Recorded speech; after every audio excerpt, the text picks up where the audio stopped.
The flesh pits had already claimed 3 squads before we arrived. Not disappeared, not lost. They had been devoured, repurposed, rewritten. And yet the telemetry said otherwise. Heat signatures pulsed faintly at depths no one should survive. My name is Commissar Thalen Korv, and I am charged with overseeing the investigation of the flesh pits below Vokar 9, a hive world scoured by industry, ash, and the lingering odor of the damned. I have seen horrors in my time, genestealer outbreaks, warp storms, but nothing prepared me for this. We arrived at the pit entrance in the dead hours of the 3rd hive cycle. The gates were iron, corroded, and smeared with a substance that clung like coagulated blood. Even standing at the perimeter, the air vibrated with low thuds, as though the pit itself had a heartbeat. The sensors picked up fluctuations in gravity, faint vibrations in the substructure that should not exist. Something below was alive, not merely alive, but aware. The first squad, 20 men of the Vokar 9 Shock Regiment, volunteered for descent. I recorded their departure with the precision expected of my station, knowing full well that this might be the last report. The monorail hissed and rattled as it carried them into darkness. The deeper they went, the more the environmental readings diverged from any known norms. Temperature dropped to 30 below standard, then shot up to near plasma levels in pockets no larger than a few meters. Humidity thickened, tasting metallic on my tongue through the sealed Vox helmet. Small anomalies presented almost immediately. The walls seemed to breathe. I saw it with my own eyes. A patch of corroded rock swell, ripple and contract, as though a lung had formed behind solid stone. Shadows moved independent of their sources. When a soldier pointed his laser gun at one, the shadow retreated in the wrong direction, and the sensor screen glitched. Blood on the ground flowed uphill, pooling in shapes I could not immediately classify. I called for standard containment procedures, but the tech priests aboard the support barge hesitated. Every protocol failed against the readings. The anomaly corrupted not just the environment, but the instruments themselves. One tech priest swore, under his breath, that he could feel the warp pressing, tugging at his consciousness from below. The flesh pits were more than a hole in the underhive. They were a living, sentient wound, a malignancy in reality itself. The monorail arrived at the first station, deep within the pit. The doors opened onto a tunnel lined with grafted flesh, grotesque and wet. At first glance, it resembled a surgical theatre gone mad. Veins larger than a human arm snaked across the walls, pulsing in sync with the faint heartbeat we had detected. The smell hit before the sight, a mixture of iron, decay, and something chemical, acrid and alien. Every breath carried a note of nausea, and every footstep seemed muffled as though the floor absorbed sound. The squad advanced cautiously, every man aware that the smallest misstep could be fatal. I noted each soldier's biometrics: elevated heart rate, spike in cortisol, microtremors in grip. Yet none faltered. Discipline is our shield against fear, and here, in the maw of the unknown, it was all that stood between us and madness. An initial survey of the first chamber revealed anomalies. A pile of grafted flesh writhed as if alive, yet showed signs of intelligent modification. Limbs fused incorrectly, organs sprouted in impossible directions, and eyes opened and closed in sync with no visible source of light. A soldier raised his lasgun, trembling. The weapon passed through a segment of the mass as though it were made of mist. The faint sound of chanting, or perhaps machinery vibrating in harmonic resonance, began to fill the chamber, untraceable to any known source. Time moved differently here. A minute stretched into an hour. Our watches and the monorail chronometers no longer agreed. My own sense of presence faltered.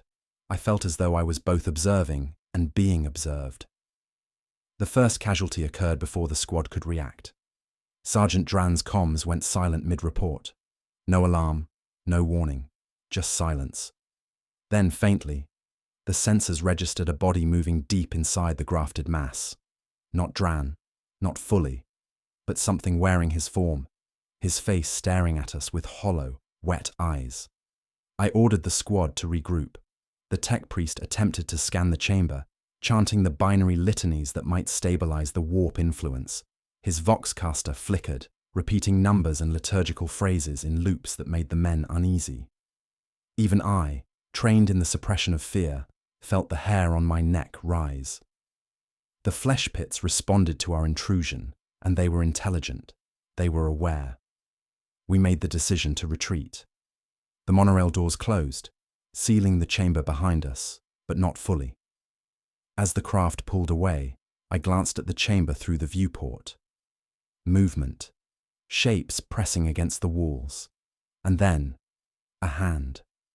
One solitary, malformed hand extended through the flesh mass toward the monorail, as if to grasp the vehicle, to pull us back into the moor. The comms crackled. "Commissar, see, me," whispered a voice I recognized. Not a hallucination, Sergeant Dran. His tone was distorted, metallic, and drenched in static. Then silence. I made my log. The flesh pits below Vokar 9 are alive. They defy biological law. They manipulate space, time, and mind. They have claimed 3 squads already, and they are not done. We are standing at the threshold of an anomaly that may not be containable. And the telemetry insists there is still movement below. We will descend again, and I will record it. The gates ahead loom like iron jaws, waiting. The monorail clattered to a stop in the sublevels, far below the surface of Vokar 9. Darkness pressed against the viewport like a living thing. My hands, steady when facing orc raiders or heretical uprisings, trembled now at the sight of the tunnels ahead. The first squad had vanished, their biometrics fading from the sensors with a slow, deliberate taunt. And yet, movement persisted, traces of heat and flesh shifting in spaces too narrow, too vast, to contain any human or machine. We entered the tunnels cautiously. The walls pulsed with a rhythm, slow at first, then accelerating, echoing like a heartbeat that belonged neither to man nor beast. I could feel it in my boots, through the vibrating steel plating beneath our feet. The air was thick and humid, laden with the metallic tang of blood, decayed tissue, and something acrid, chemical, almost sweet in a way that set teeth on edge. My voxcaster registered the changes in humidity and temperature, but the readings contradicted one another. 30 degrees below, then spiking, then stabilizing in impossible midpoints. The flesh pits were not passive. They were a rule breaker, a defiance of physics, biology, and reason. As we moved deeper, we noticed something else. The shadows. Not ours, not cast by the minimal lights of our helmets. These shadows moved independently, sliding along walls, forming shapes that suggested limbs, faces, mouths that opened and closed in silent mimicry. Private Riel raised his laser gun. The weapon beam passed through the shadows, illuminating empty air. The shadows recoiled, as if alive, retreating into the organic architecture of the tunnels. One pulse of movement, and a wall, slick and glistening, rippled like water, revealing a patch of grafted flesh that had not been there moments before. Our scanners registered rhythmic vibrations. Patterns emerged in the subsonic spectrum, whispers of numbers and syllables, alternating like the cadence of a ritual. The tech priest muttered binary litanies in response, as though one code could counter another. "Do not speak," he hissed. "Do not acknowledge it. It hears intent." The first anomaly claimed a man quickly. Corporal Vantor, inspecting a wall covered in pale veins, paused mid-step. His hand, gloved, passed through the flesh like it was water. He froze, eyes wide, then sank slowly into the mass, as if pulled by suction. Screams clawed at the ears of the squad, but the wall retracted its claim, leaving no trace, save for a blood-streaked boot pressed against the pulsating surface. The voice of the grafted mass reached my ears, distorted, a mixture of Vantor's own tone and something alien, whispering commands we did not understand. We pressed forward, the squad fractured by fear and fascination. Walls continued to breathe. Flesh pulsed in grotesque rhythms, sometimes forming faces that blinked and screamed silently.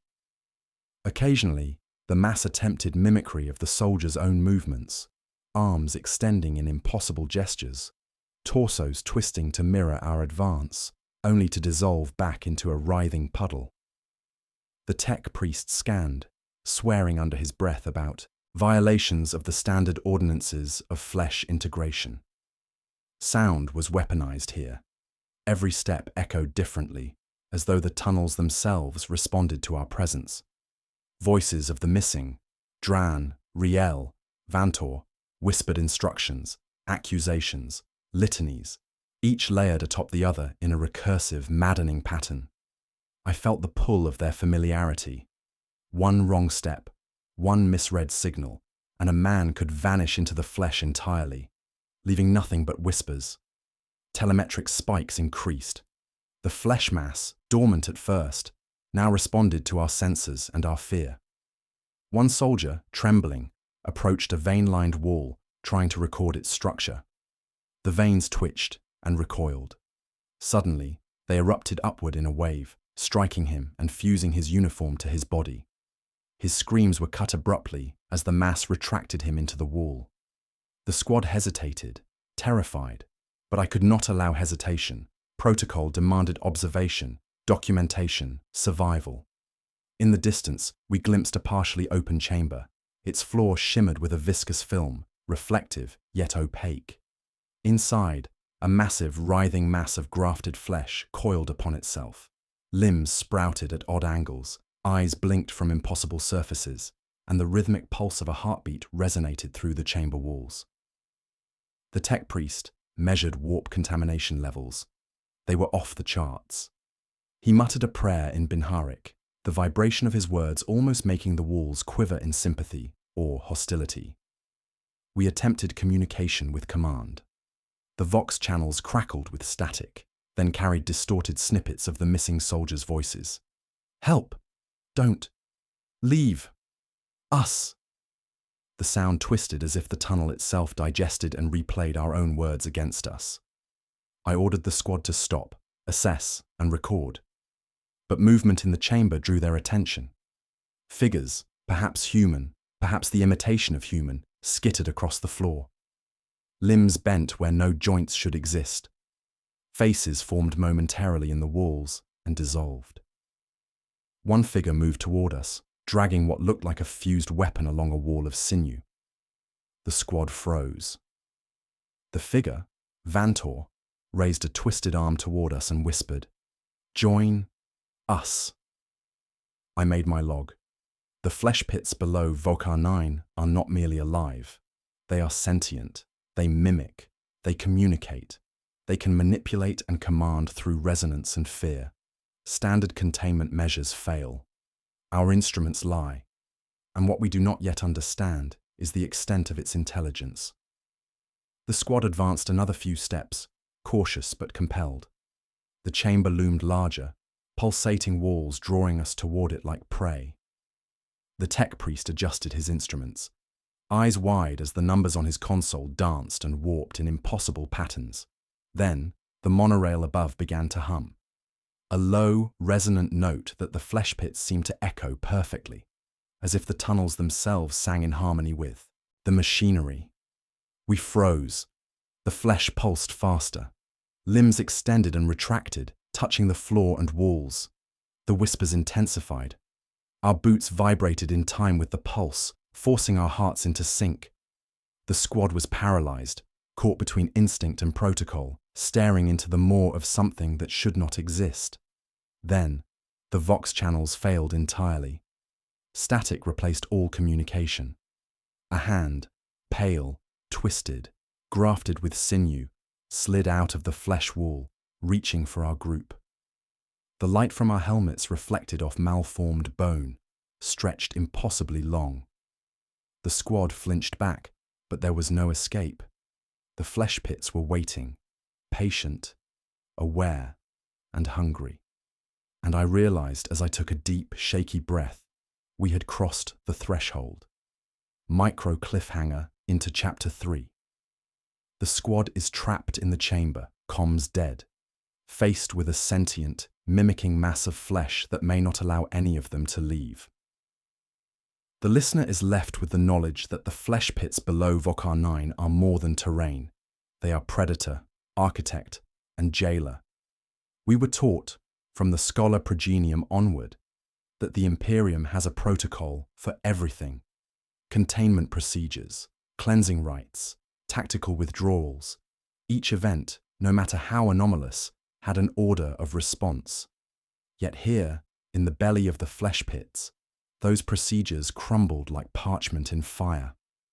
The squad huddled in the half-lit chamber, weapons raised, eyes darting to every twitch of the pulsating walls. The Vox was silent, the comms array inert. My attempts to open a channel returned nothing but distorted whispers, looping phrases in half-familiar tongues.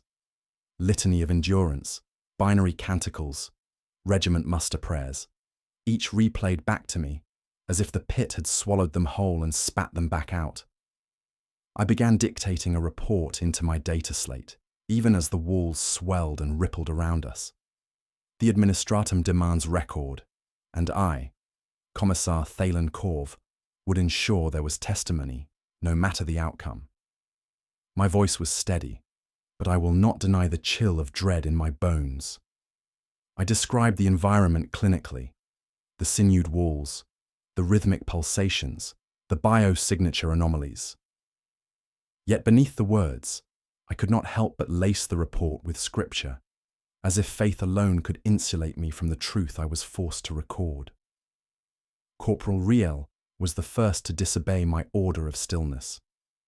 His lasgun trembling in his hands, he approached the grafted mass in the chamber's center, a pulsating tumor the size of a chimera transport, sprouting limbs that twitched spasmodically. The thing was not simply alive, but in flux, its flesh knitting, unknitting, rearranging into shapes that flirted with recognition before dissolving back into chaos. Riel muttered, "They're still in there, Commissar." I can hear them. His words were not madness alone. The mass was speaking, though not with sound.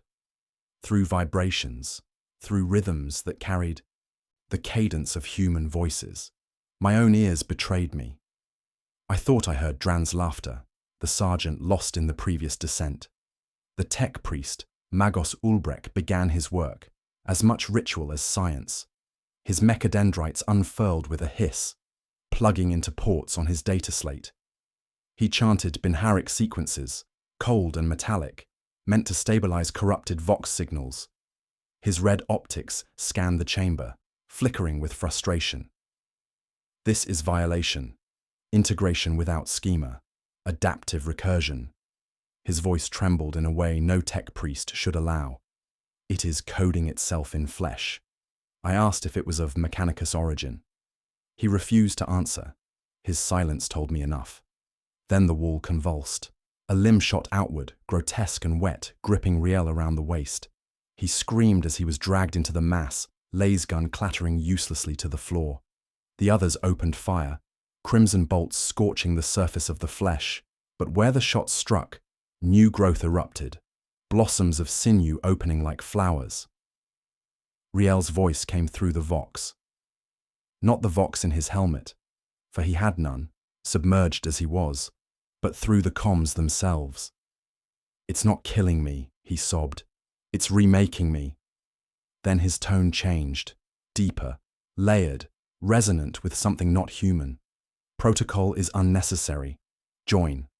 We fell back to the chamber's edge, lasguns spitting into the mass with futile anger.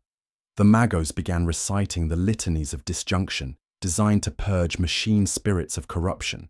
He bellowed the binaric syllables with increasing desperation, his mechadendrites sparking as he overclocked his auspex. The flesh responded, matching his rhythm, the walls vibrating in perfect counterpoint to his prayers. The flesh pits were not resisting. They were listening. "Do you hear it?" Ulbrek whispered, lowering his mechadendrites as though in reverence. It responds as a choir does to its conductor. He trembled, the flesh reflected in his red optics. It knows we are here. It knows what we fear. It is curious. Private Malen panicked, firing wildly. One shot struck the ceiling, and for a heartbeat we saw what the pits concealed. The blast revealed a face, no, hundreds of faces, staring down at us from the roof of the chamber, fused together, mouths open in a silent, eternal scream. Eyes followed us, unblinking, before the flesh closed back over them. I forced the squad into formation, drawing them back toward the monorail station. The flesh pits rippled, tightening the chamber, narrowing our retreat. Ulbrich shouted readings. "The coordinates shift. The chamber does not exist where it should." He held up his data slate, which displayed nonsense geometry, rooms looping into themselves, impossible corridors repeating like the verses of a corrupted hymn. And then, silence. The flesh mass grew still, every ripple ceasing. The chamber quieted, heartbeats silenced.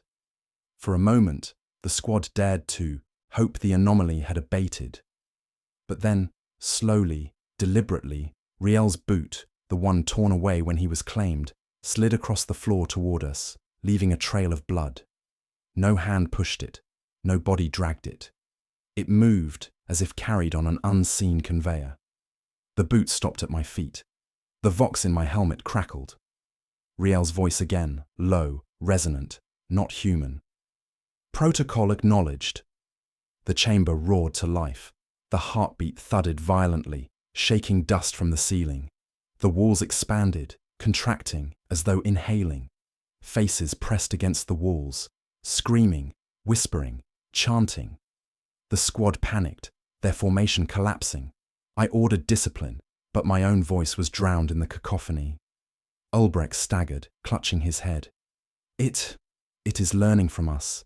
Every signal we transmit, every word we utter, every prayer we invoke, it replicates, mutates. Commissar, it is feeding. I ended my report there, marking it for immediate transmission if we survived. As we retreated toward the monorail, the vox channels exploded with static. Among the noise, I heard words, clear as the Emperor's own decree. "You will not leave." And then, the power cut. The chamber plunged into absolute blackness. The desert nights of New Mexico are unlike any other.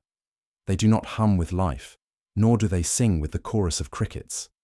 Instead, silence dominates the landscape, broken only by the distant howl of coyotes or the faint whisper of wind that moves like a ghost across the sand. On one such night in 1856, the Withers household became the epicenter of a mystery that would haunt the town for generations. It began just past midnight.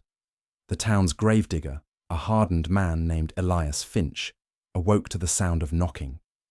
At first, he dismissed it as a dream, perhaps a woodpecker tapping, or the creak of old timbers.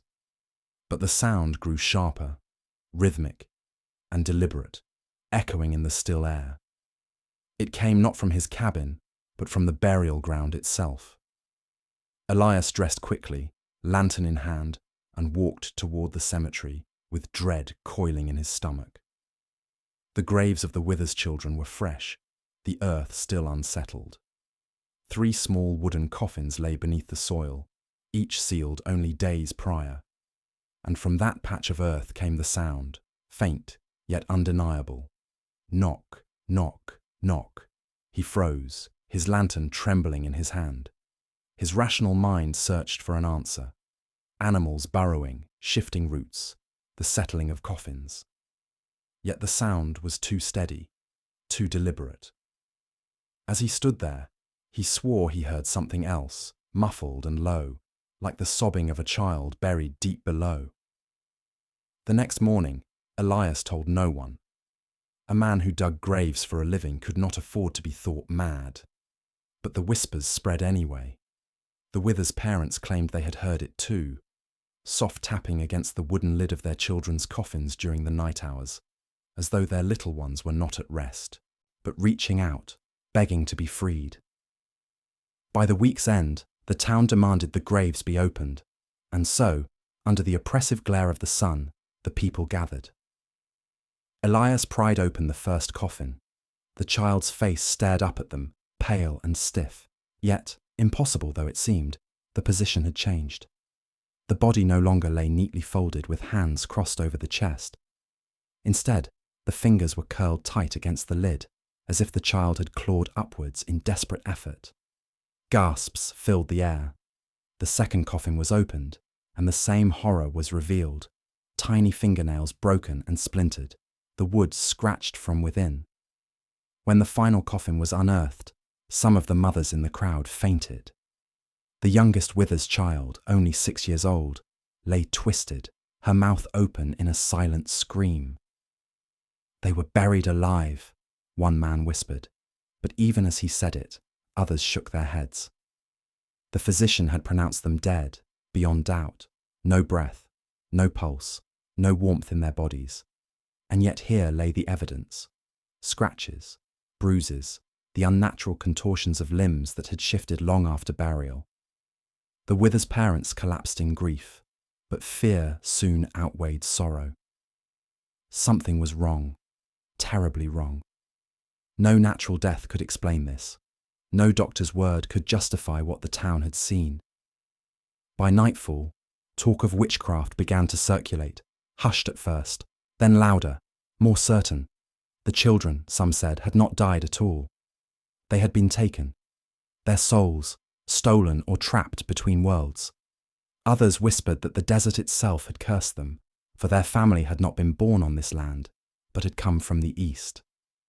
"Outsiders," muttered one of the old settlers, as though that were explanation enough.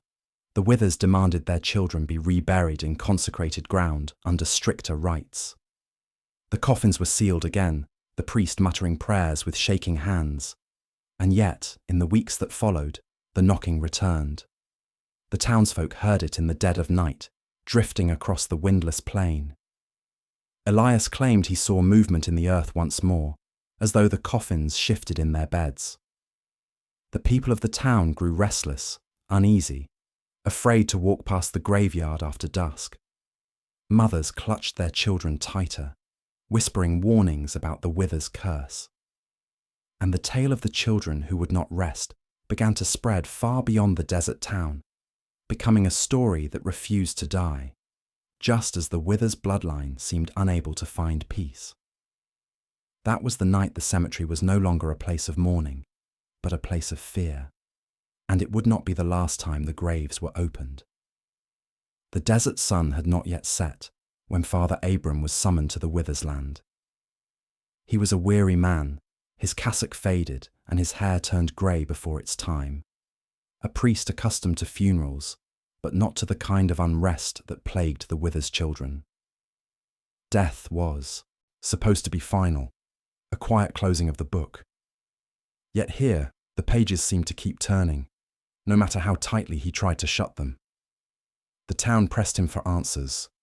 Mothers whispered prayers, fathers sharpened their rifles, and the gravedigger, Elias Finch, confessed in private that he had begun to dream of the scratching sounds every night, even when he was far from the cemetery.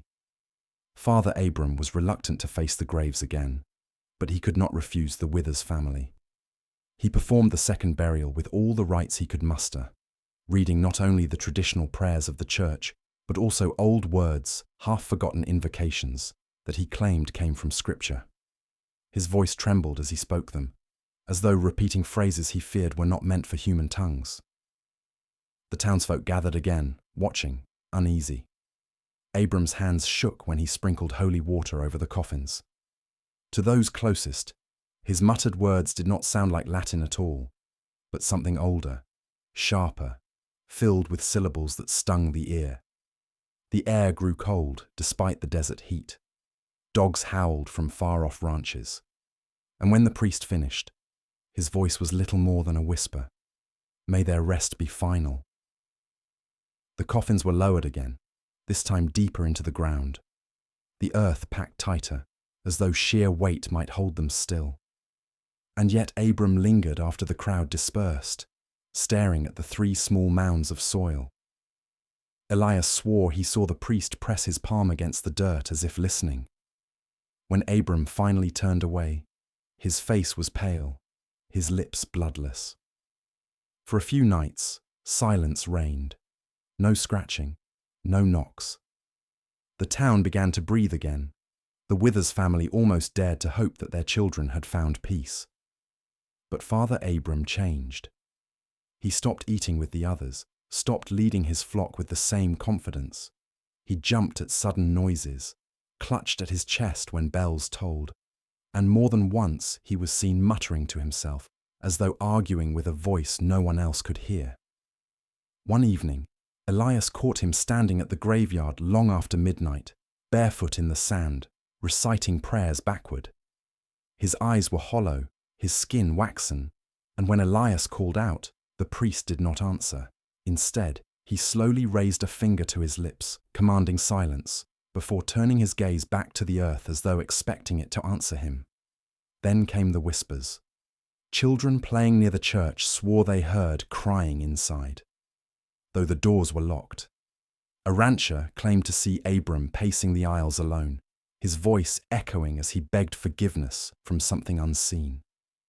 And when the Withers mother came to ask him for comfort, he fled from her as though her presence burned. Weeks later, the unthinkable happened. The knocking returned, louder this time, angrier. The townsfolk gathered once more, torches in hand, demanding the graves be opened for a third time. But Abram refused. He stood before the cemetery gates like a man guarding hell itself. "You do not understand," he rasped. "Every time you open them, you invite them closer. They do not want peace, they want release." His words only deepened the town's fear. Who were they? Were these children still their own, or something else entirely? The more Abram spoke, the less sense he seemed to make. "Not children," he muttered, eyes wide and unfocused. "No longer yours, no longer his. Their souls are chained to something older, something that waits beneath this land." When he said this, some claimed the ground itself trembled faintly, as though something beneath the desert had shifted. The Withers' father, desperate and furious, shoved past the priest and demanded the coffins be dug up again. Abram collapsed to his knees, clutching at the man's boots, begging him not to disturb the graves once more. But his pleas were ignored. The third exhumation would begin at dawn. And so Father Abram, once the voice of faith in the town, sat alone in his church that night, staring at the cross above the altar.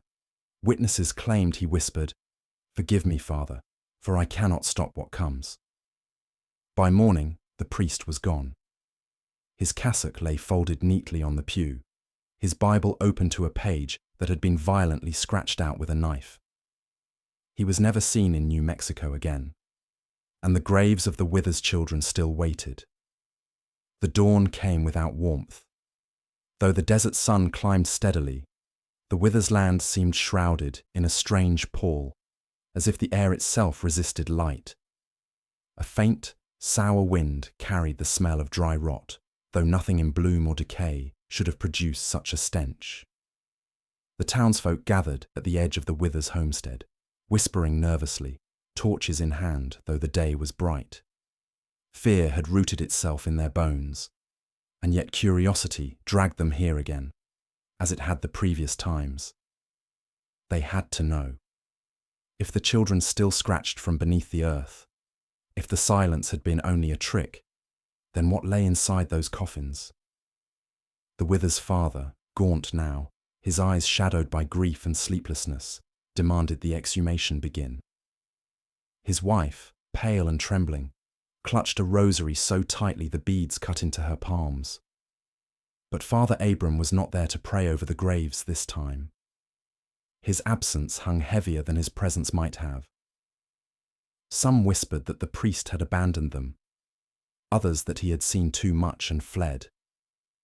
A few muttered something darker, that perhaps he had not left of his own will. Elias Finch, the gravedigger, took up his shovel again, hands shaking but resolute. He had buried these children twice already. Now, for the third time, he would unearth them. His face was pale with dread, but his duty, or perhaps his guilt, drove him forward. The first shovel struck the earth, and the crowd collectively flinched. Each dull thud of metal against soil sounded more like a drumbeat than honest labour. The work went slower than before. The ground, though dry, resisted as if compacted unnaturally tight, like stone rather than sand. Elias muttered curses between gasps, sweat soaking through his shirt. At last, the first coffin was revealed. Its lid bore deep gouges, not from tools or weather, but from within. The wood was shredded as though desperate little fingers had clawed at it. The Wither's mother screamed. When Elias forced the lid open, silence fell upon the crowd. The child's body lay within, but it was not as it should have been. Death, even in the desert, was supposed to bring corruption. Flesh should rot, skin should sink, the body should shrivel into bone. But the Wither's child looked preserved. The skin was waxen, grey-blue, the eyes sealed shut, but the face still bore the softness of youth. What froze the onlookers' hearts was not preservation, though. It was the position. The body was twisted upward, as though it had writhed violently against the coffin lid. The little hands were raw, the fingernails torn to stubs. The lips were bloodied, as though bitten through in agony. Gasps and sobs erupted from the townsfolk. One woman fainted outright. The second coffin was opened, and then the third. Each child the same, unnaturally preserved, twisted in positions of violent resistance, claw marks inside the lids. Their mouths, when pried open, contained traces of dirt packed between the teeth, as though they had bitten the very earth itself in their struggle. The air grew heavy, suffocating. A low vibration seemed to hum in the ground beneath them, so subtle at first that most dismissed it as imagination. But when cups rattled in the nearby homestead and loose stones trembled on the earth, no one could deny it. "They are not dead," someone whispered. "No, they are worse," said another. Elias closed the coffins in haste, trembling. He spat in the dust and muttered a prayer, though his words cracked with fear. The Wither's father fell to his knees, clutching his head, screaming at God, at the earth, at anyone who would answer. His wife simply stared at the small bodies, her lips moving soundlessly, as though caught between prayer and madness. And then came the sound. It was faint, carried on the wind at first, a hollow knocking. Not from beneath the ground this time, but from the air itself, like invisible hands rapping against unseen walls. It grew louder, closer, until every ear in the crowd bled with the pounding of that ghostly sound. One man shouted that the children must be burned, their remains reduced to ash so they could no longer rise. But the Wither's mother threw herself over the coffins, wailing, forbidding such a desecration. The townsfolk broke into shouting. Some demanded fire, others demanded another burial. The children had become a curse, yet still bore the faces of innocence. To destroy them felt like damnation, but to bury them again felt like madness. In the end, grief overpowered fear. The Wither's father ordered them to be buried once more. This time the graves were dug deeper still, and Elias swore he would seal them in with stone if he could. The coffins were lowered, the soil packed down, the crosses reset. But as the crowd dispersed, shaken and pale, not one soul believed it was over. The desert wind whispered through the brush, carrying with it the faintest echo of that dreadful knocking. And somewhere, far beyond sight, the earth itself seemed to shift, like something stirring in its sleep. The Wither's land had grown silent after the third burial, yet the town itself refused to sleep. Night brought no rest, only dreams soaked in dread. Parents awoke with the taste of dust and iron on their tongues, hearts racing as if chased by unseen predators. Children whispered names that had long died, small voices calling across rooms and streets, and no one could ignore them. I first heard the accounts from Mrs. Calder, whose youngest had begun murmuring at night. "The children are calling. They are cold. They want us." Her voice trembled, her eyes wide, and I realized she did not speak metaphorically. The fear she bore was the same I saw in every house that night. Families gathered in the town square, clinging together, speaking quietly in hushed, urgent tones. Dreams came to all, though none were alike. Some saw the children wandering the desert plains, faces pale and eyes hollow, mouths open in silent screams.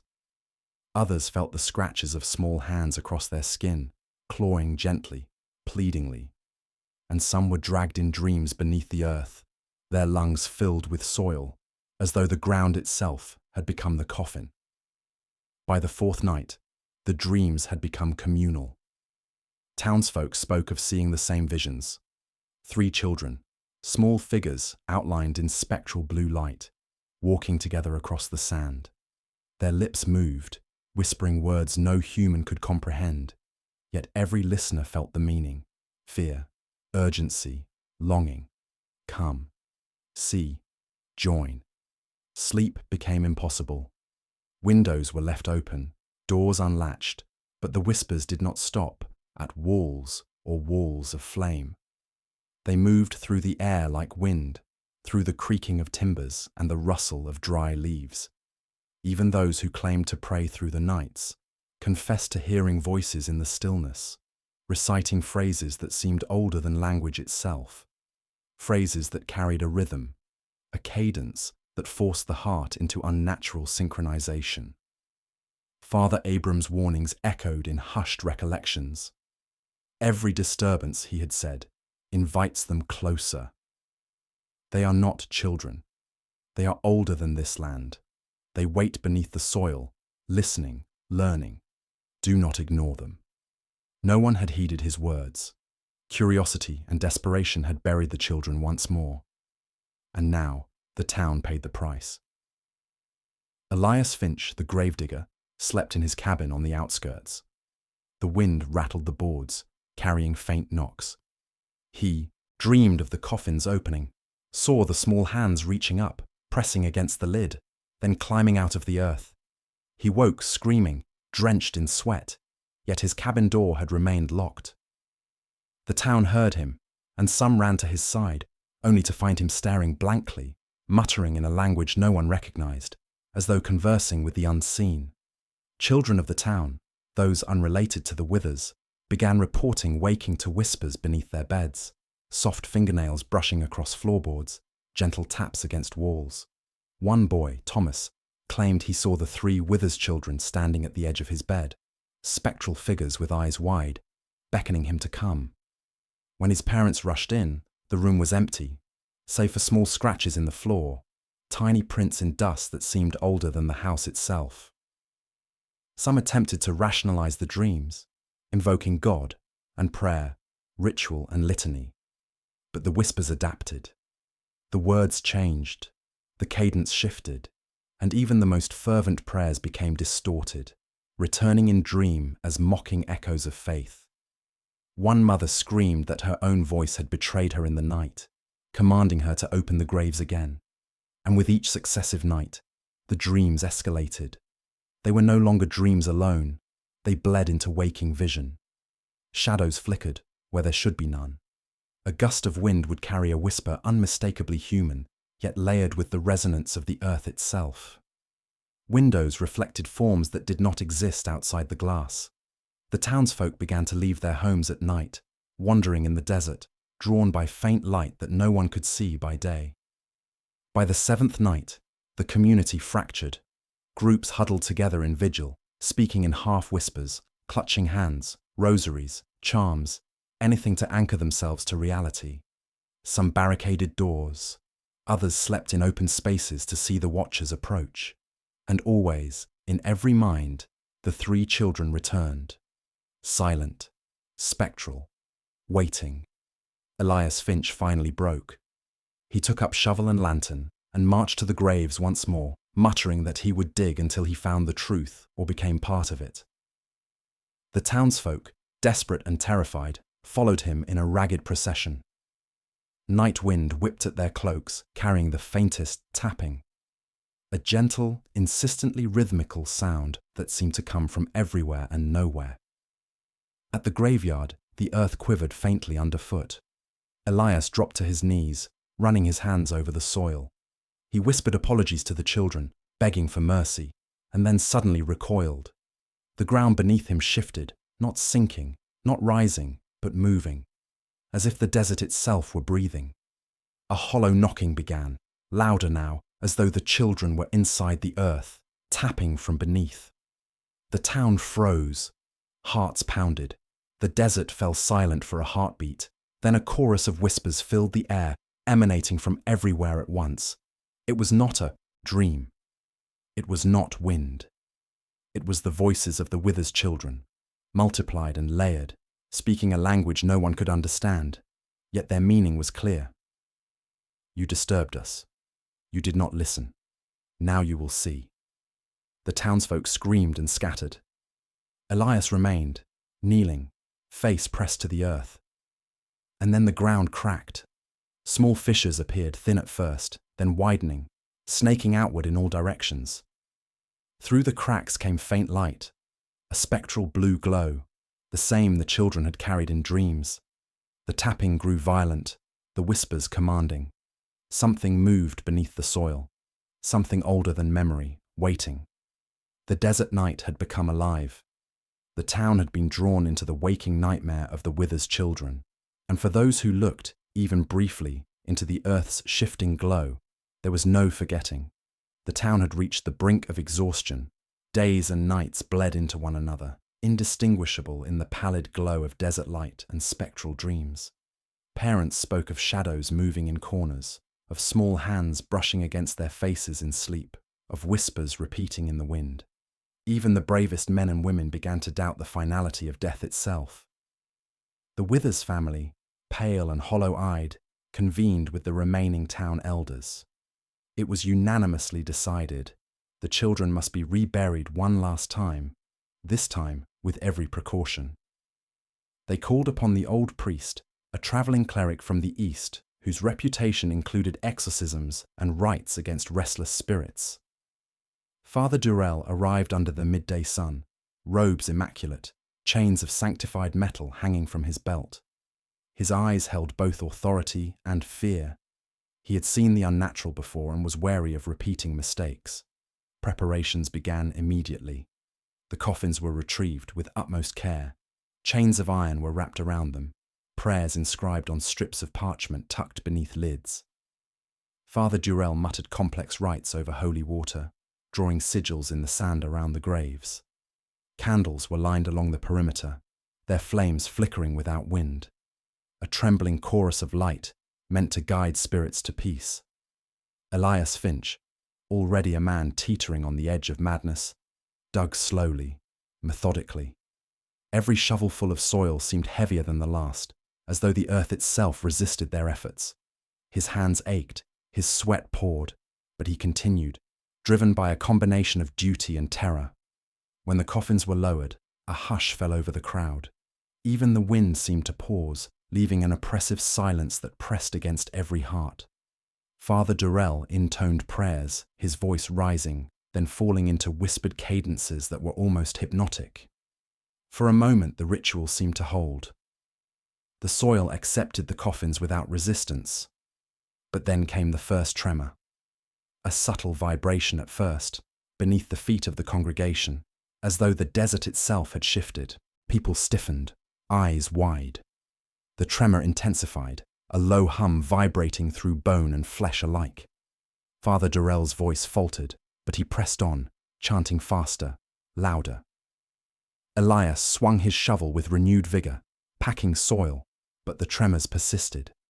And then, unmistakable scratching, muffled yet distinct, emanated from the coffins themselves, small, deliberate, as though fingernails scraped against the wood from inside.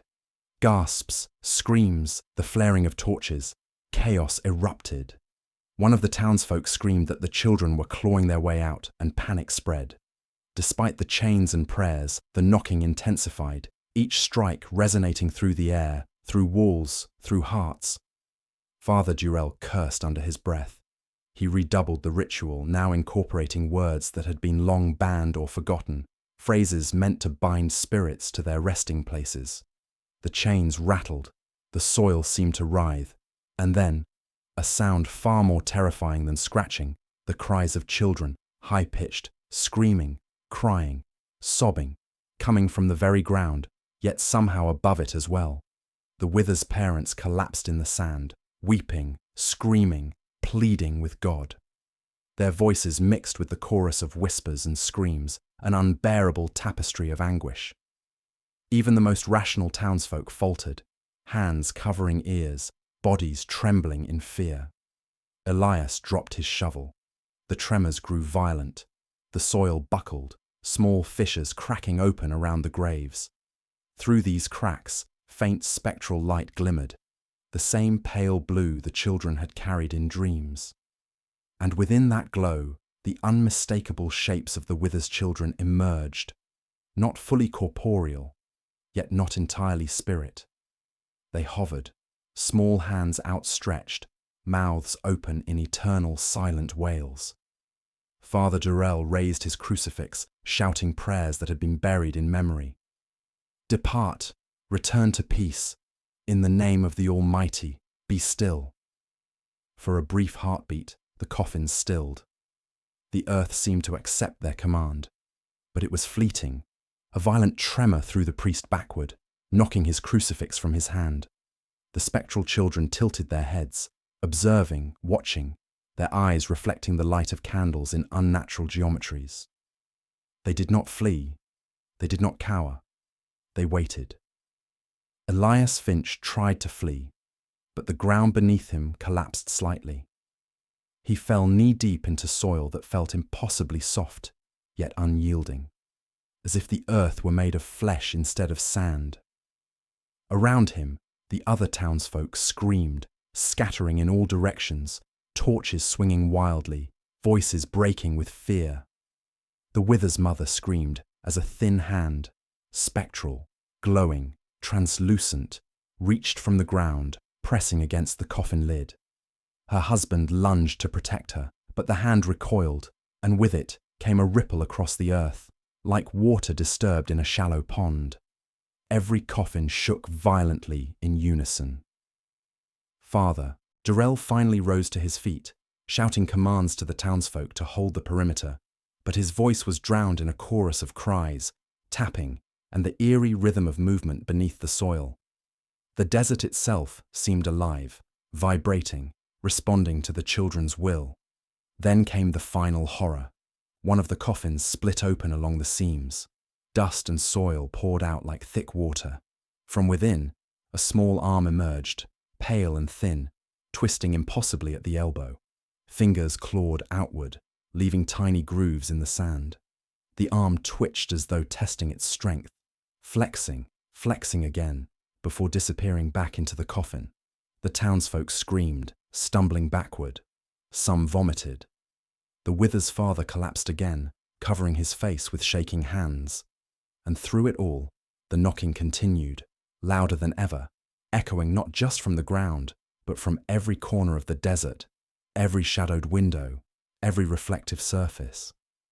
Father Durrell fell to his knees, sobbing, whispering prayers that had not been spoken for centuries. But the children, or what they had become, did not heed him. They were no longer simply buried. They were awakened, their will radiating outward through earth and air, binding the town in a collective nightmare from which no one could escape. The last light of dusk fell, painting the sand red as if the desert itself bled. And in that crimson glow, the Wither's children hovered, spectral and immovable, eyes hollow yet all-seeing. The reburial had failed. The town, the family, even the priest. None could stop the stirring beneath the soil. Something had taken root, something older than death itself. And as the wind carried the faintest whisper across the desert, every soul in the town knew one truth. The nightmare had only begun. Night fell upon the desert town like a suffocating shroud.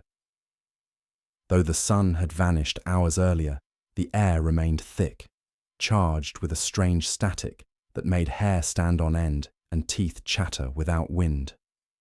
The townsfolk did not wait for sleep to find them. They were already caught, ensnared in the dreams of the Wither's children. It began slowly. At first, people only murmured in their beds, calling names in half-sleep, voices trembling with fear. By the second night, the dreams had synchronized. Across the town, men and women awoke simultaneously, drenched in cold sweat, hearts hammering as though the children's will pulsed through the desert itself. I had come to the town at this point, drawn by the reports, carrying my own lantern and recorder.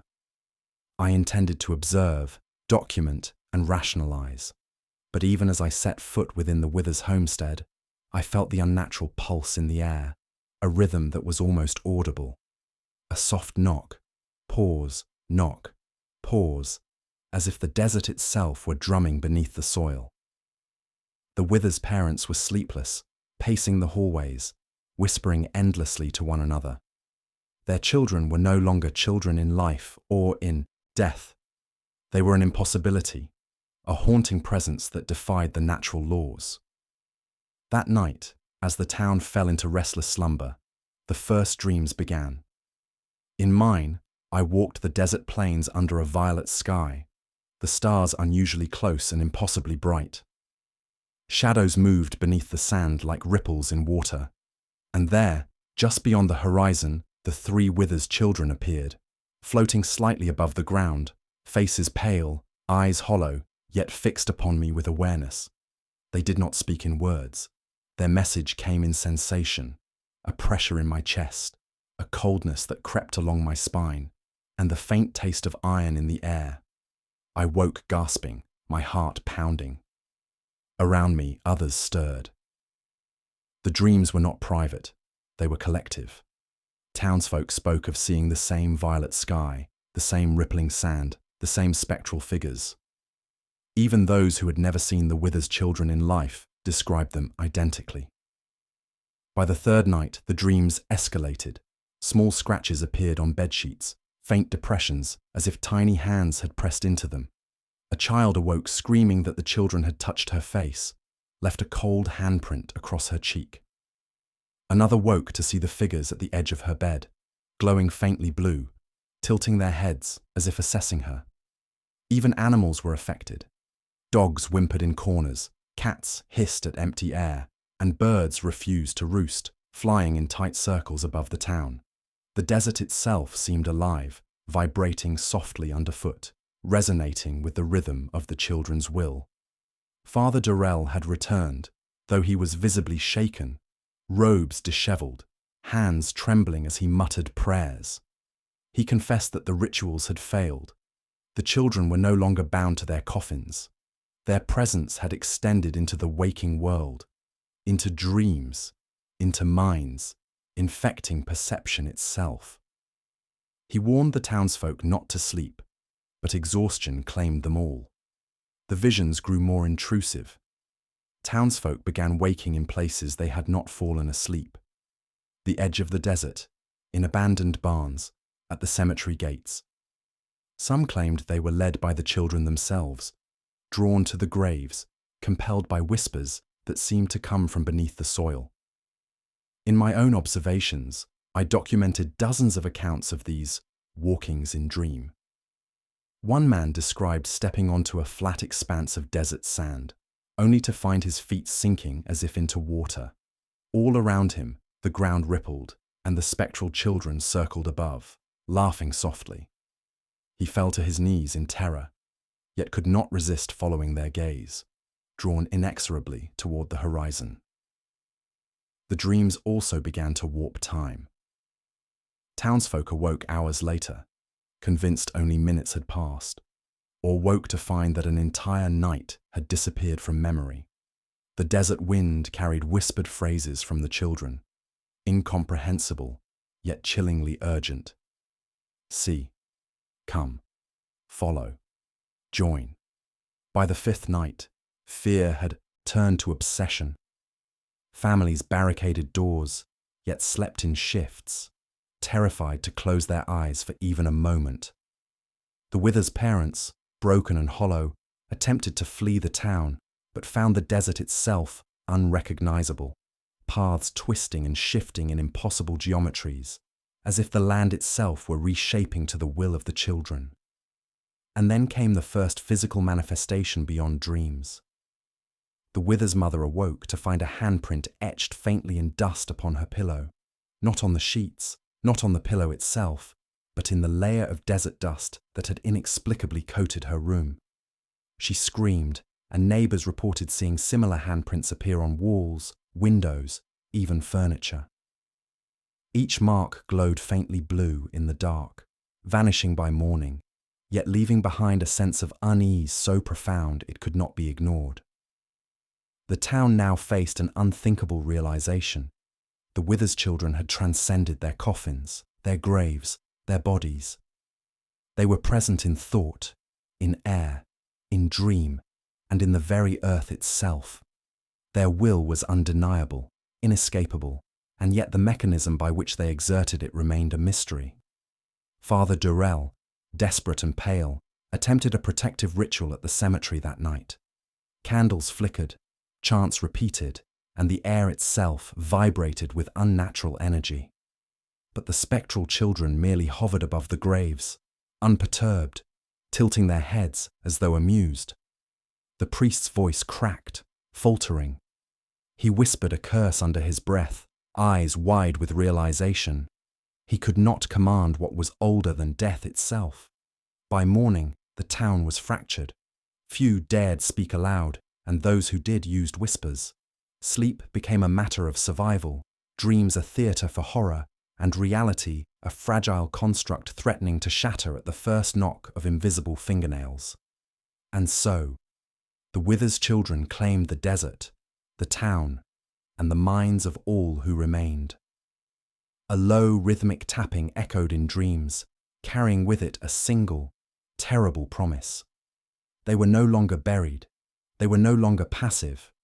They were awake, and the nightmare had only begun. By the 10th night, the town had lost all sense of normalcy. Sleep was no longer a refuge. It had become a theatre of torment.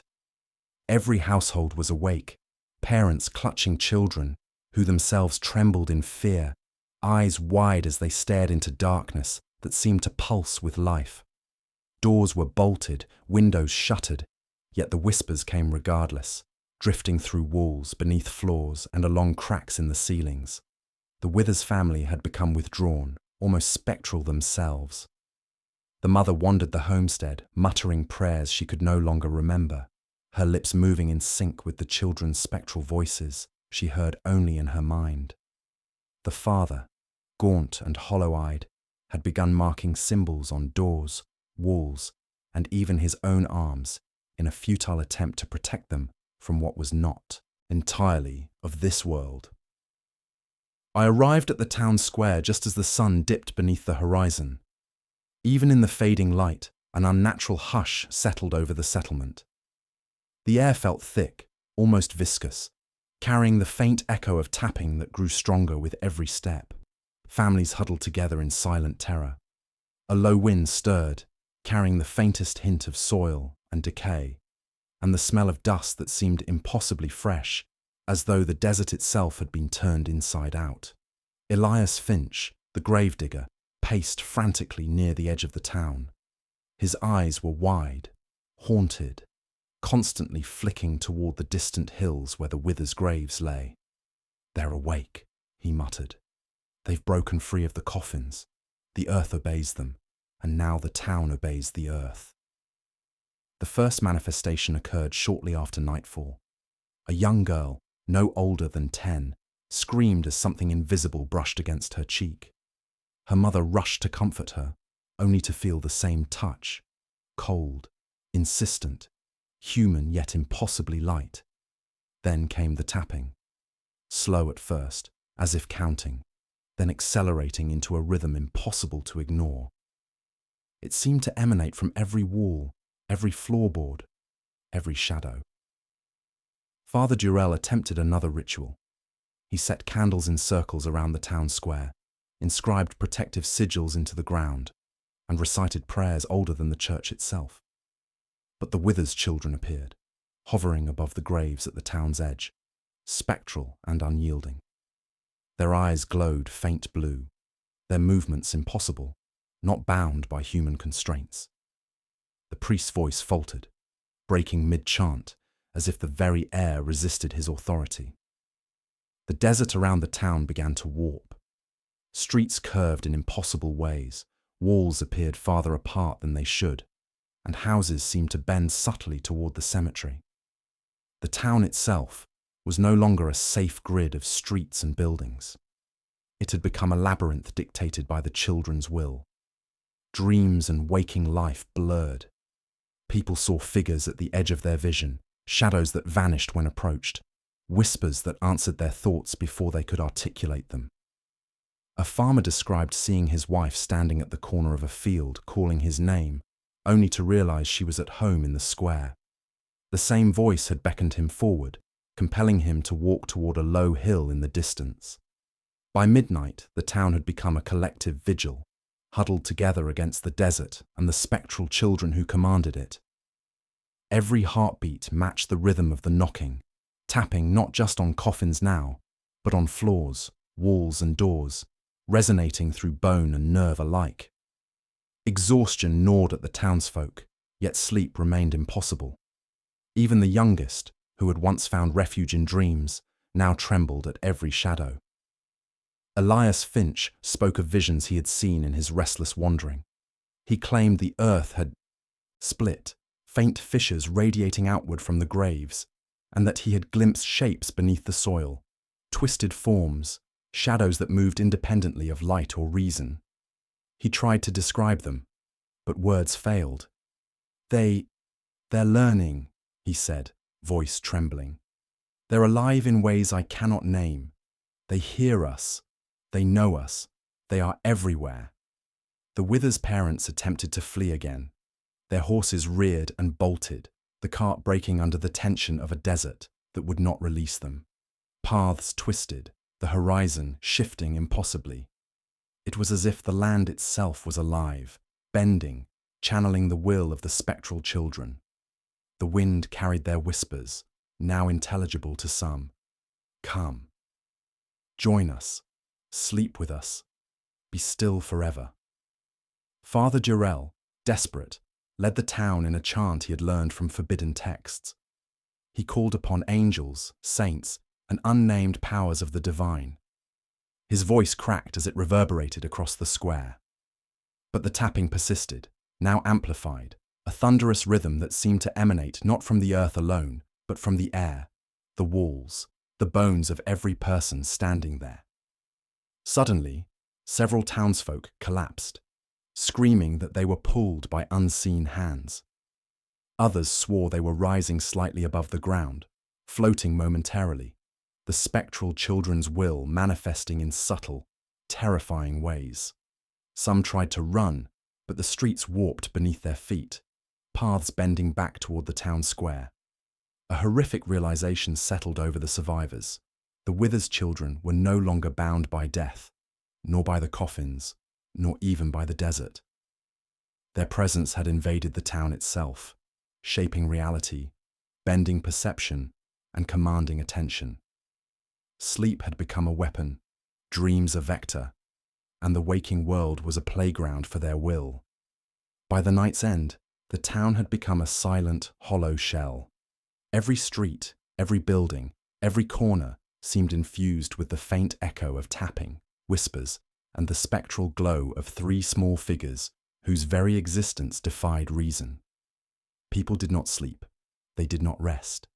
They only watched, listened, and waited, trapped in a collective nightmare that stretched both waking and dreaming.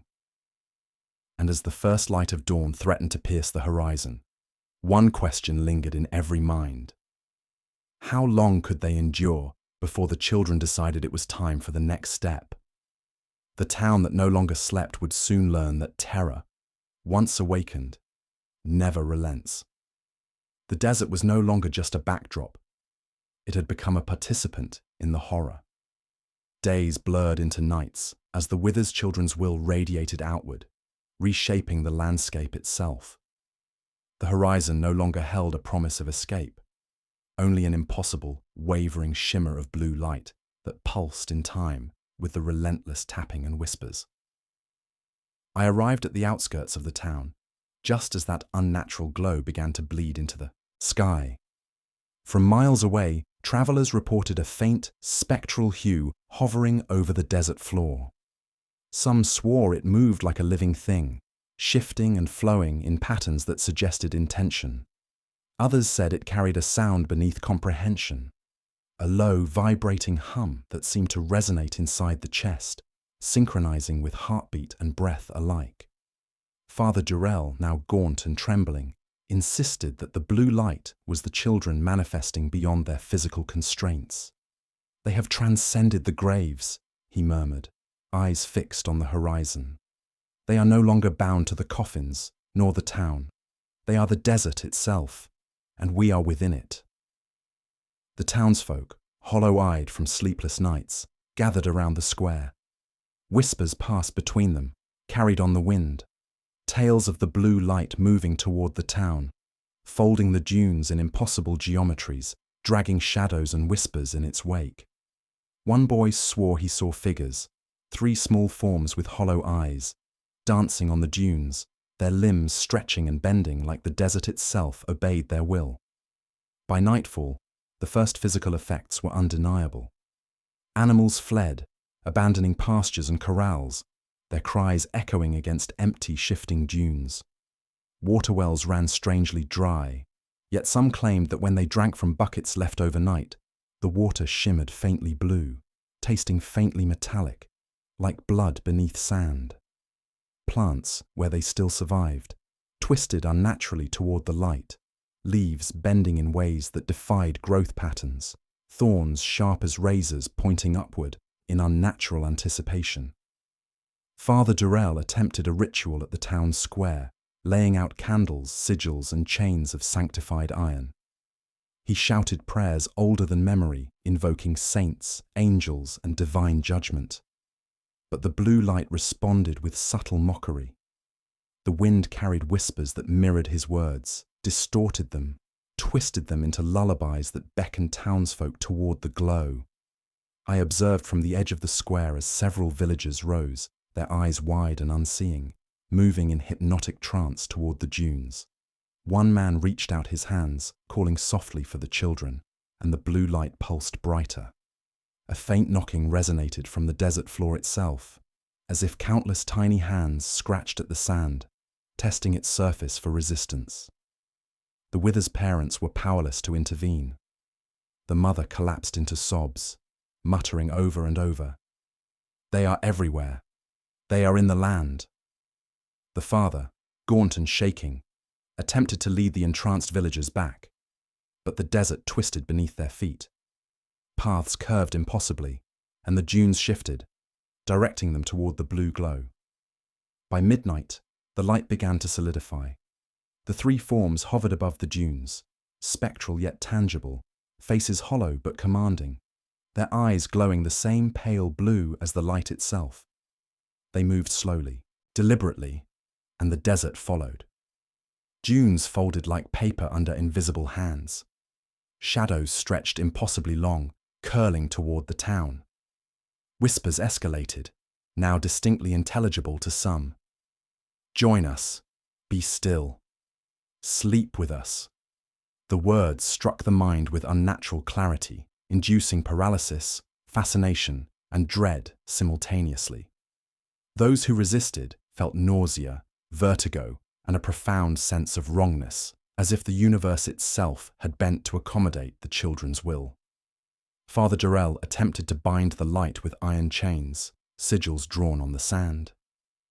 The spectral children tilted their heads, observing, then lifted a single translucent hand. A wave passed outward from the desert, invisible yet undeniable. The chains lifted from the sand, twisted in mid-air, then clattered uselessly to the ground. The blue light intensified, spreading outward like ink in water, touching every dune, every rock, every hidden crevice. The town was no longer a sanctuary. Every building, every street, every home became a vessel for the children's will. People felt cold fingers tracing their spines, heard whispers from empty rooms, saw fleeting shadows in corners that vanished when approached. Sleep remained impossible. The line between waking and dreaming blurred further. In my observations, I documented dozens of trance-like episodes. Villagers wandered into the desert, moving with purpose toward the blue light. Some tried to resist, some laughed or screamed in terror. Every action seemed subtly compelled, guided by an invisible hand. The desert itself had become a conduit, a body under the children's control. By dawn, the glow had receded slightly, folding into the dunes once more. Yet it left a lingering hum in the air, a residual vibration that resonated in bones and minds alike. The town huddled together, exhausted, terrified, and hopeless. No one dared speak above a whisper, lest the sound be carried to the children in the dunes. Father Jarrell's voice was hoarse, shaking. He admitted that containment had failed. They are no longer children. They are something else. They are the desert, the dreams, the waking. We cannot fight them as we fight flesh and blood. We can only endure and hope that our minds remain intact. And so, the town faced a new reality. The Wither's children had expanded beyond graves, beyond coffins, beyond sleep. They were now a force of the desert itself, an entity older than memory, using mind, air, and sand to assert their will. The blue light was a signal, a harbinger of what was to come. Even as the townsfolk clutched one another, staring at the dunes, none could deny the truth. The nightmare had grown larger than their home. The desert pulsed with life, and the children were its heart. The question now lingered in every mind, unspoken but undeniable. How far would the blue light reach? How many would be claimed before the desert itself fell silent? And as the morning wind carried the faint echo of knocking across the dunes, every soul in the town understood one terrifying certainty. The Wither's children were no longer just ghosts. They were the desert incarnate. By the 12th night, the desert had become an enemy, and the town no longer a home. Every grain of sand seemed imbued with intention, vibrating with the whispers of the Wither's children. Each step through the streets felt like walking across living flesh.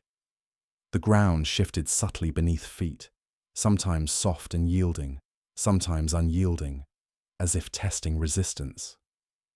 The blue light from the distant dunes remained, faint but unrelenting, pulsing in a rhythm that seemed synced with heartbeats across the town. Sleep had vanished completely. The townsfolk survived on fragmented rest, dozing in 5-minute increments, never enough to recover from terror. Even those who resisted panic displayed twitching eyes, shallow breathing, and constant scanning of shadows. Father Jarrell, gaunt and trembling, attempted a new ritual at the cemetery.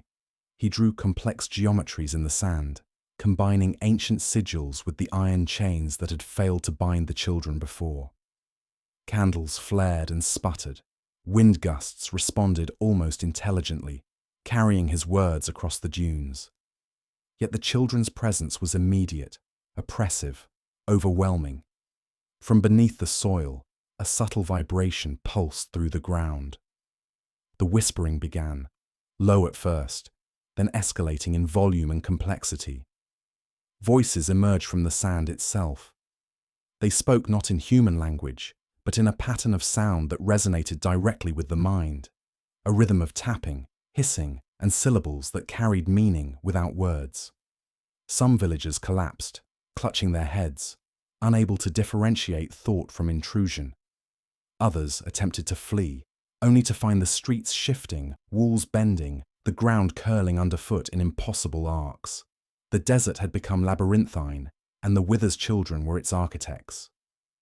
I documented the first tangible physical manipulation that night. A thin wisp of sand lifted from the cemetery, curling like a serpent, and formed a figure, small, pale, and impossibly agile. It hovered above the graves, a spectral echo of a child, tilting its head in curiosity. As the wind swirled, more shapes formed from dust, coalescing into bodies that moved with a subtle, unnatural grace. Each formed figure repeated the motion of tapping, scratching and beckoning, reinforcing the rhythm in the minds of all who watched. Several townsfolk attempted to intervene.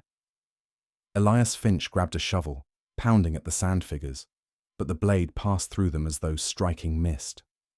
One of the figures reached a hand toward him, and the soil beneath his feet became unnaturally soft.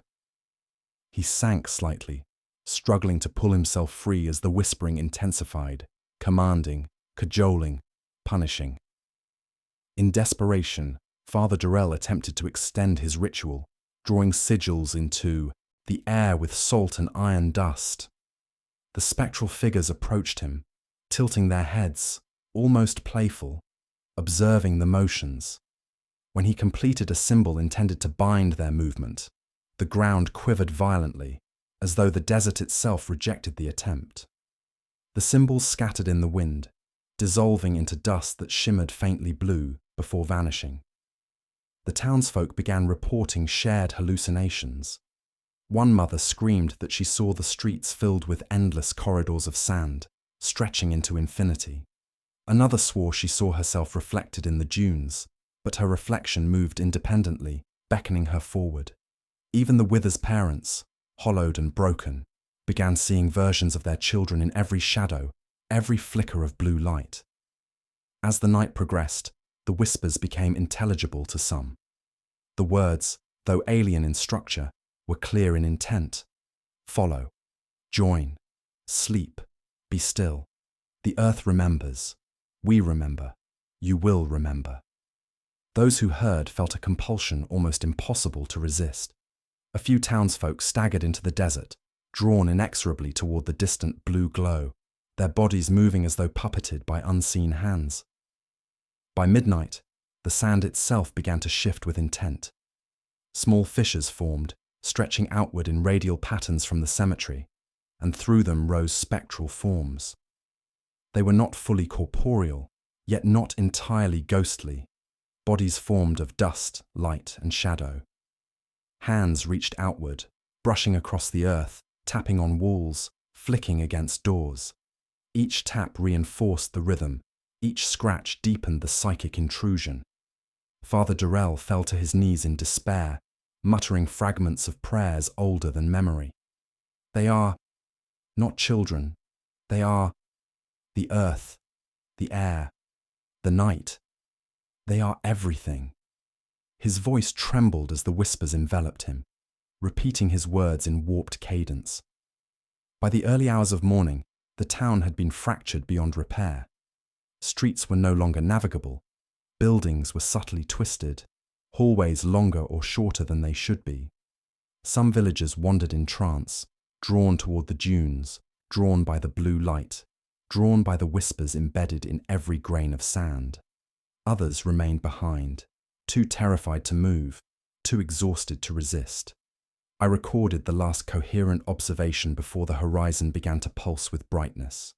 The blue glow was no longer just spectral, it was alive. Dunes shifted like living things, curving, folding, and stretching impossibly. Every movement echoed the rhythm of tapping, whispers, and the eerie cadence of voices older than memory. The Wither's children had become not merely a force, but an extension of the desert itself. And as the first tendrils of dawn threatened to illuminate the sand, I realized the terrifying truth. The town was no longer separate from the desert, nor the people from the children. The whispers were everywhere, embedded in mind, body, and earth. The Wither's children had not only awakened, they had rewritten reality itself in their image. By sunrise, those who remained huddled together, silent, listening to the sand whispering their names. Every grain of desert soil carried intention, every shadow hid a gaze, every heartbeat synchronized with the blue light. Sleep remained impossible. Escape was futile. And the nightmare, older than life, older than death, had only grown stronger. The desert would not release them. The children were everywhere, in the sand, in the whispers, in the blue light that pulsed with unnatural life. And the town, once a fragile bastion of survival, was now a living stage for the Wither's eternal presence. The question that lingered, unspoken yet inescapable, was this: how far could the blue light and the children it heralded reach before consuming everything? By the 13th night, the town was no longer recognizable. Streets that had once formed a grid were twisted into impossible angles. Buildings slanted and warped as though the desert had claimed them. Every step taken by the townsfolk seemed predetermined, guided by invisible hands, the sand beneath feet alive and responsive. Sleep remained impossible. The blue glow from the dunes pulsed like a heartbeat, casting long, wavering shadows that stretched through the warped streets. I followed the Wither's parents, haggard and hollow, through the square. They whispered continuously, muttering prayers to names forgotten by time. Their eyes, once desperate for safety, now flickered with hopeless awe as they observed the small spectral forms of their children dancing along the dune crests. Each movement was precise, deliberate, as though choreographed by a mind older than humanity. Elias Finch, gaunt and trembling, had dug trenches around his home, attempting a feeble barricade. But the sand moved independently. Small ridges folded and shifted, erasing every effort before it could take hold. When he struck at the dunes with his shovel, the soil parted like liquid, forming fingers that tested his resolve. His screams echoed through the warped streets, but the blue light responded not with malice, but with patient, omniscient amusement. The town's collective fear had become a tangible force. Whispers carried through the air like threads, stitching themselves into the minds of the living. Follow. Join. Be still. Sleep. Every word vibrated against bone and nerve, embedding in memory with subtle precision. A mother clutched her child and attempted to run, only to find the path beneath her feet curling upward, walls bending to her direction, leading her inexorably toward the dunes. Resistance was useless. Father Durrell, his voice hoarse from repeated chants and rituals, attempted one last protective circle in the town square. Candles flickered violently, wind gusted without warning, and chains of iron rattled across the warped streets. Yet the spectral children descended toward him from the dune crests, small bodies glowing pale blue. They did not speak. They observed, tilting their heads, their presence suffusing every grain of sand and every shadow. I documented a horrifying phenomenon. The dunes themselves had become sentient extensions of the children. Figures of sand reached upward, mimicking the children's gestures, tapping on walls and doors, pulling at hands and feet with subtle force. Those who resisted felt dizziness, vertigo, and nausea as the dunes warped perception itself. A young boy was lifted slightly into the air, suspended by invisible fingers, before being lowered gently into a hollowed depression in the sand. His screams echoed, but the blue glow pulsed gently, almost mockingly. The Wither's parents attempted to plead with the children, their voices trembling, but the spectral forms were indifferent. Eyes hollow and glowing, heads tilted in silent judgment. The desert's rhythm, the tapping, whispering, and blue pulse, amplified with each moment of human fear. Every heartbeat in the town seemed to synchronize with the dunes, creating a collective resonance that was both hypnotic and terrifying. Attempts to flee proved futile. Every street looped back upon itself. Every corridor folded inward. The town had become a labyrinth, dictated not by geometry, but by will. Even the most rational adults faltered, minds bending under the relentless psychic pressure. Those who resisted the pull of the dunes were left shaking, pale and broken, their bodies trembling from the effort of maintaining autonomy in the presence of an intelligence older than death itself. Father Durrell, finally on his knees, admitted defeat aloud. We cannot command them. We cannot reason. We can only survive, and hope our minds remain intact. His words were immediately repeated, distorted, in whispers carried by the sand, embedding in every ear a reminder that the town's collective fear was now a tool for the children. By midnight, the first hallucinations merged with reality. Villagers reported seeing their own reflections in the dunes, moving independently, beckoning them forward. Shadows on walls twisted into tiny figures of blue light, echoing the spectral children's movements. Even the air seemed viscous, pressing against bodies, carrying whispers and tapping in patterns impossible to ignore. A pivotal moment occurred when Elias Finch attempted to confront the spectral children directly. He ran toward the dune crests, shouting, swinging a shovel wildly. The sand beneath him shifted violently, forming hands that held him suspended above the surface. He screamed as the blue glow enveloped him, the tapping echoing in perfect synchrony with his racing heartbeat.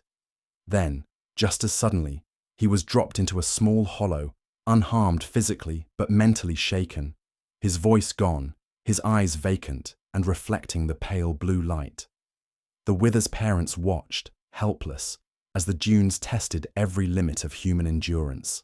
Their children, or what remained of them, were no longer merely spirits. They were forces of will, manipulating matter and mind alike. Every grain of sand carried intention. Every shadow was alive. Every whisper was a command, subtle yet impossible to resist. By dawn, the town had been reduced to a state of suspended terror. Streets were hollowed, buildings twisted, and every resident, exhausted and trembling, had been drawn further into the labyrinthine grip of the dunes. The desert itself had become a prison, each movement dictated by the blue light, the tapping, and the whispers. Escape was no longer possible. Survival required acquiescence to a will that had transcended death, coffins, and even sleep.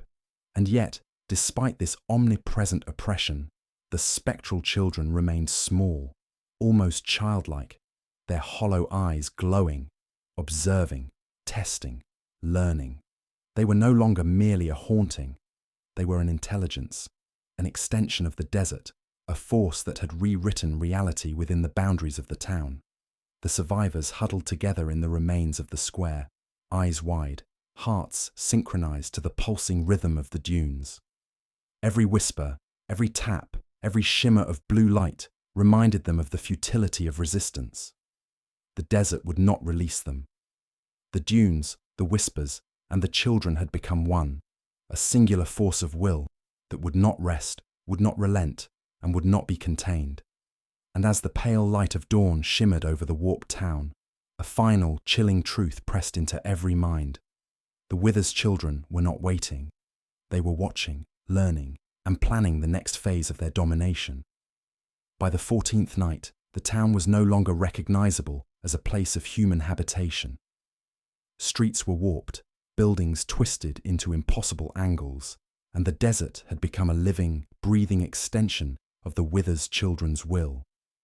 Sleep was now an impossibility, and waking life itself had become a theatre of terror. Every breath carried whispers, every shadow suggested a hidden gaze, and every step was dictated by the invisible choreography of the dunes. The spectral children no longer confined themselves to the dunes. They moved among the survivors, hovering just beyond perception, glimpsed in peripheral vision, flickering in and out of existence. Some townsfolk swore they saw 3 pale figures standing in doorways, tilting their heads, observing. Others reported hearing tiny fingers tapping on their windows, their own names whispered in the cadence of dreams they could not escape. I followed Father Durrell and the Wither's parents as they navigated the warped streets, each step heavy with dread. The children's influence had grown subtle, psychological, and terrifyingly intimate. Some villagers had begun speaking in unison, repeating phrases they had never heard, echoing the children's whispers. Come, sleep, be still. Even those who resisted the compulsion displayed signs of internal struggle, jaw clenched, eyes darting, hands trembling. The Wither's parents, once frantic with grief, now moved almost mechanically, muttering prayers under their breath as if to shield themselves from their own children. Yet even they were not immune. The mother paused mid-step, staring blankly at a wall where shadows warped unnaturally. The father fell to his knees, muttering that the children were inside the town, inside the people, inside minds. I documented the first instance of full psychological possession that night. A young man, previously coherent, suddenly collapsed and began speaking in a strange, echoing voice, alternating between his own tones and a high-pitched, childlike cadence. "We are here. We are with you. Join us." His body contorted unnaturally, hands reaching in jerky, puppet-like motions. Townsfolk screamed, but the words penetrated every mind, a hypnotic insistence impossible to ignore. Even animals were affected. Dogs whimpered in corners, eyes wide with terror, and cats hissed at empty space. Birds refused to roost, circling endlessly above the warped streets, their cries merging with the whispers carried on the wind. The desert itself seemed to pulse with intention, every grain of sand alive, every shadow a vessel for the children's presence. Father Durrell attempted another ritual, desperate to contain what could not be contained. He traced complex symbols on the ground with salt and iron dust, muttering prayers older than memory. Candles flared, flickering violently, casting grotesque shadows across the warped streets. Yet the spectral children only observed, tilting their heads, their glowing eyes piercing even the darkness. The psychological influence intensified. A mother clutched her child, whispering that the boy was speaking in their voice, repeating phrases from the whispers with unsettling accuracy. Another villager, previously strong-willed, followed the spectral children into the street, moving with a hypnotic trance, muttering that the town needed to sleep. Attempts to resist produced nausea, vertigo, and profound mental fatigue. By midnight, the boundaries between reality and perception dissolved entirely. Shadows twisted into forms of blue light, mimicking the children's gestures, moving independently of any natural law. Hallways elongated, doors shifted, and the streets curved unnaturally, funneling villagers toward the dunes. Every whisper, every tap, every pulse of blue light carried intent, commands embedded in mind and bone alike. I witnessed the first fully merged manifestation of the children's will. 3 figures composed of swirling sand, light, and shadow moved through the streets. They approached a cluster of terrified survivors, tilting their heads in silent judgment. The villagers froze, eyes wide, bodies trembling, as if the very act of resistance had been absorbed and nullified. The figures extended small hands, and the sand beneath the villagers' feet rose, lifting them slightly, repositioning them as if arranging pieces on a chessboard. Father Durrell fell to his knees, muttering fragmented prayers, tears streaking his dust-covered face. They are not children. They are inside us. Everywhere. Impossible. His words echoed immediately, repeated in whispers by the sand, by the wind, by the very walls. The town's collective mind trembled under the pressure.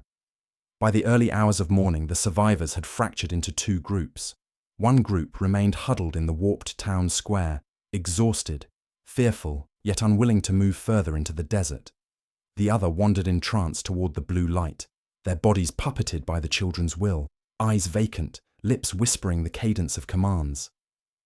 The Wither's parents followed, silent, resigned, aware that their children were no longer flesh, no longer bound, and no longer reachable.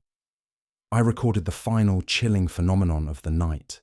The children's presence had begun to manifest as synchronized heartbeat-like pulses in every mind, a rhythm that matched the blue light's undulations.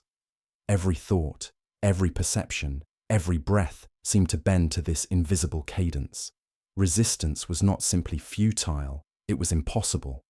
Those who had attempted to flee found themselves guided back, drawn by unseen hands, drawn by whispers, drawn by the irresistible rhythm embedded in every sinew and neuron. And as the first light of dawn touched the warped streets, a terrifying realization settled over all survivors. The Wither's children were not only among them, they were within them. Every whisper, every shadow, every flicker of blue light carried intent, embedding their will into the minds and bodies of the living. Sleep was no longer a refuge, waking no longer safe, and reality itself had been rewritten to serve a will older than death. The town had become a singular organism, with the Wither's children as its heart. Their influence permeated the air, the sand, the walls, and the minds of the survivors. Escape was no longer a possibility, resistance was a memory of the past, and the final stage of the nightmare, the complete assimilation of thought, body, and environment, was imminent. The survivors huddled together, eyes wide and vacant, aware that the blue light and the whispering sands were the future of their reality. The children, spectral, omniscient, and unbound, observed silently, preparing for the inevitable final phase, a transformation from haunting to dominion. And in that moment, I understood with a dread too immense to articulate. The Wither's children were no longer ghosts, no longer bound, no longer limited. They were within us all, and the nightmare was not only eternal, it was complete. By the 15th night, the town no longer existed in any recognizable form. Streets, buildings, and squares were swallowed into shifting dunes, each grain of sand alive with intent. The blue light pulsed over the desert like a heartbeat, illuminating the warped remnants of the Wither's homestead and the twisted forms of the town's square. The whispers had grown louder, embedding themselves in every corner of consciousness, repeating endlessly, "We remember. You will remember. Join us. Sleep. Be still." I moved through the remnants, documenting the survivors. Few remained. Those still alive huddled together in hollowed-out foundations, eyes wide and vacant, bodies trembling. They were awake, yet already changed, vessels for a presence older than death. Every thought, every breath, every heartbeat seemed synchronized to the pulsing blue light, the whispering sands, the spectral rhythm of the Wither's children's will. The children themselves were no longer small or separate. They had become a singular force, an intelligence spread across the desert, across the town, across minds. Figures of swirling sand, shadow, and pale blue light hovered above the dunes, tilting their heads, observing, waiting. Their movements were deliberate, patient, omniscient. One step, one gesture, one whisper could bend reality. One touch could fracture sanity. Father Durrell, his voice broken and hoarse, attempted a final ritual. Candles burned low, sigils drawn in iron and salt across warped foundations. He muttered prayers older than memory, names of saints long forgotten. Yet the children were beyond containment. The desert itself responded to their will, dunes shifting, sand rising in pillars, spiraling like living towers around the ritual. His words echoed back, distorted by the whispers embedded in every grain of soil. The Wither's parents stared silently, pale and broken, watching their children, not as parents, but as witnesses to something beyond comprehension. Their cries were gone. Their desperation had been replaced with hollow awe. The children were no longer of flesh, no longer of dreams, no longer bound by time. They were now the desert, the air, the blue light, the whispers, and the labyrinthine streets. They were eternal. As I observed, a final manifestation unfolded. The sand around the surviving townsfolk rose slowly, curling like living tendrils. The blue light flared, enveloping each figure, imprinting them with the rhythm, the whispers, the cadence of tapping that had haunted the town for nights uncountable. Those who resisted screamed, but resistance was futile. The pulse of the desert synchronized with every heartbeat, every thought, until the boundaries between self and the children dissolved. One survivor, a young girl, attempted to flee, crawling across warped streets toward the distant horizon.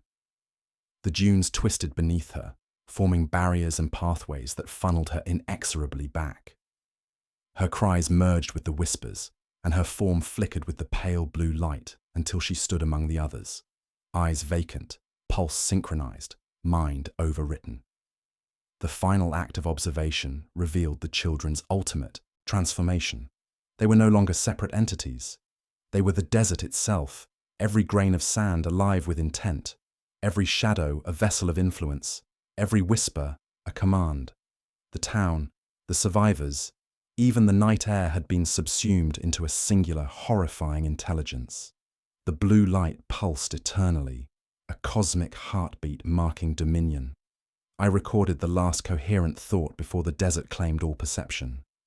The Wither's children's presence extended beyond the town, beyond the dunes, reaching toward every horizon. The whispers promised inevitability, the tapping insisted compliance, and the blue light offered no escape. Every mind that remained carried the memory, the rhythm, the intent of the children. There would be no waking, no return, no relief. As dawn approached, faint and uncertain, the desert pulsed with omniscient life. The labyrinth of sand stretched endlessly, reshaping, adapting, expanding. It remembered every step, every scream, every thought, embedding the town and its people into its consciousness. The Wither's children, or what they had become, were eternal, omnipresent, a cosmic anomaly defying all law of reality, flesh and mind. And as the first rays of sun struck the desert, I understood with absolute clarity. The town, the dunes, the children, they were now inseparable. Their will extended beyond sleep, beyond waking, beyond comprehension. Any who entered this region in the future would encounter not a town, not a desert, but a conscious entity shaped by death, memory, and unending whispers. The final record concluded with one lingering, chilling observation. The desert remembers. It remembers every footstep, every cry, every heartbeat. It remembers the Withers, their children, their legacy, and it waits. Waiting for the next to stumble into its labyrinth, the next to hear the whispers, the next to be drawn into the blue light that pulses eternally over the sands. The nightmare was complete. The Wither's children were everywhere, nowhere, everything. Sleep, once a refuge, no longer existed. Waking, once a hope, no longer mattered. The desert, alive with memory and intent, had absorbed all who had lived and would continue to absorb all who dared enter. And as the record ended, I could only leave one note for the future. Do not approach the dunes. Do not seek the blue light. Do not listen for the whispers. The desert remembers, and it does not forgive.